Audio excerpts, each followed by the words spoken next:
ఈ లోకల్లో ఇల్లు కట్టుకుంటే తప్పు లేదు, కట్టుకోండి. వీలైతే నేను కూడా కట్టుకుంటాను, మీరు కూడా కట్టుకోండి. అవకాశం ఉంటే మీరు కట్టుకోండి, తప్పు లేదు.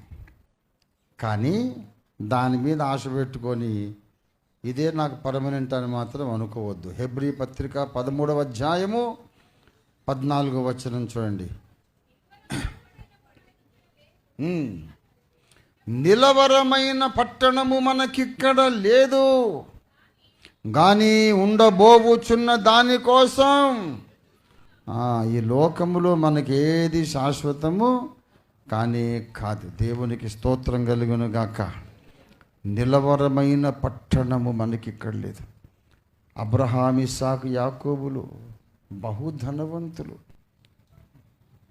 కానీ ఇల్లు కట్టుకోవటంలే, డేరాలు వేసుకొని ఉన్నారు.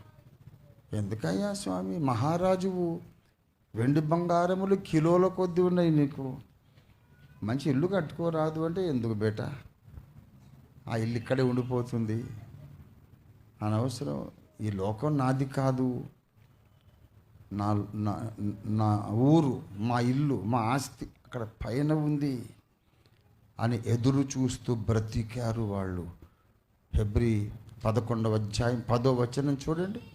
ఏలయనగా దేవుడు దేనికి శిల్పియు నిర్మాణకుడునై ఉన్నాడో పునాదులు గల ఆ పట్టణం కోసం అబ్రహాము ఎదురు చూచుచుండెను. దేవునికి స్తోత్రం కలుగును గాక.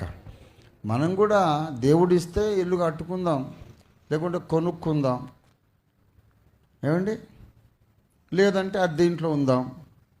అద్దె ఇంట్లో ఉన్నా, సొంత ఇంట్లో ఉన్నా, మన ఎదురు చూపులన్నీ కూడా శాశ్వతమైన నిత్య నివాసము కొరకు. దేవునికి స్తోత్రం కలుగును గాక. హల్లెలూయా.